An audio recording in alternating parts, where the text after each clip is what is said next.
یہ فرمائیے گا کہ گراؤنڈ ریئلٹیز آپ کو پتہ ہے، جو اس وقت کے مسائل ہیں وہ آپ کو پتہ ہے، مگر کیا کیا جا سکتا ہے اس پوری صورتحال میں کوئک میجرز جو کہ اس میں کہیں کوئی استحکام، کوئی اسٹیبلٹی کی کوئی سیمبلنس جو ہے وہ جنریٹ کرے، اس کی کس چیز کی فوری اور وہ کیا ڈوبلز ہیں جو کہ کیے جا سکتے ہیں؟ دیکھیں میرے خیال میں جو اس وقت نمبر 1 چیز ہے جو 77% آف دا لوگ کہہ رہے ہیں کہ آپ پولیٹیکل اسٹیبلٹی لے کر آؤ.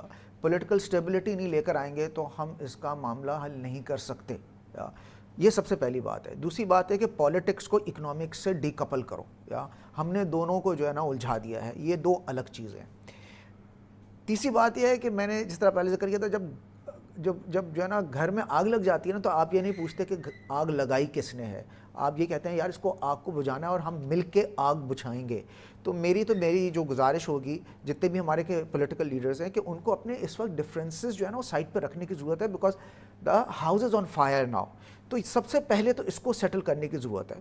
اس کے بعد جو یہ کانورسیشن جتنی بھی کر رہے ہیں، بائی لیٹرل ہے، ملٹا لیٹرل ہے، یا آپ کے بیسکلی جو پیرس کلب والے ہیں، ان کو بھی ایک فیس ملے گا کہ ہم نے ان سے کانورسیشن کرنی ہے. اور کانورسیشن یہ ہو رہی ہے کہ جی ہم نے ریسٹرکچرنگ کرنی ہے کہ لون کے، بالکل کرائیں. میرے خیال میں یہ بہت ضرورت آ گئی ہے کہ آپ کو ریسٹرکچر کرانا پڑے گا اپنا ڈیٹ، بٹ میرے خیال میں آپ کو تھوڑا سا کوئی ڈیٹ آپ کو فارگیو بھی کرانا پڑے گا. بیکاز اگر آپ دیکھیں کہ ہماری جو انفلو آف ڈالر ہوتا تھا وہ تقریباً کوئی $60 بلین تھا جب دن اچھے تھے. تقریباً کوئی $30 بلین آپ کا ریمیٹنس سے آ جاتا تھا، $30 بلین آپ کا ایکسپورٹ سے آ جاتا تھا، $30 بلین آپ کا تقریباً آپ کا ہمیشہ جو ہے وہ گیپ رہتا تھا.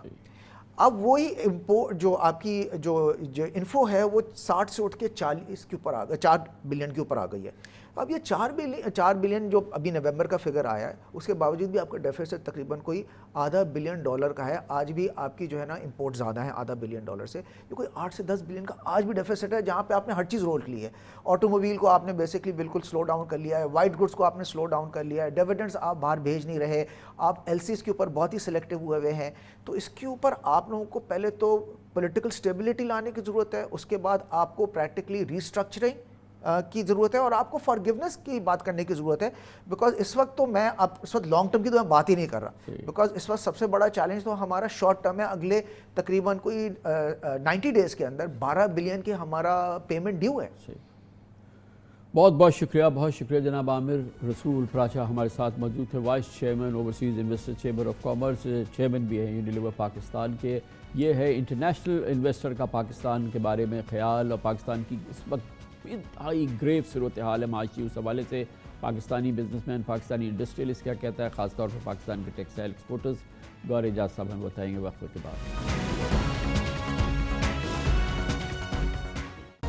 وقفے سے قبل پاکستان کی موجودہ معاشی صورتحال کے حوالے سے overseas investor chamber of commerce, یعنی کہ بیرون ملک بیرونی کمپنیز کی، انٹرنیشنل کمپنیز کی پاکستان میں جو سرمایہ کاری ہے، اس کی سب سے بڑی تنظیم نے اپنے ایک سروے میں بتایا کہ پاکستان میں تیزی سے سرمایہ کاروں کا اعتماد کم ہو رہا ہے، اور پھر صرف پچھلے 6 مہینے میں اس میں 21% کی بھی کمی کے ساتھ اب -4 -4 ہو گیا ہے فورن انویسٹرز کا پاکستان پر اعتماد، اور جو کہ بہت بہت بڑی تشویش کی بات ہے.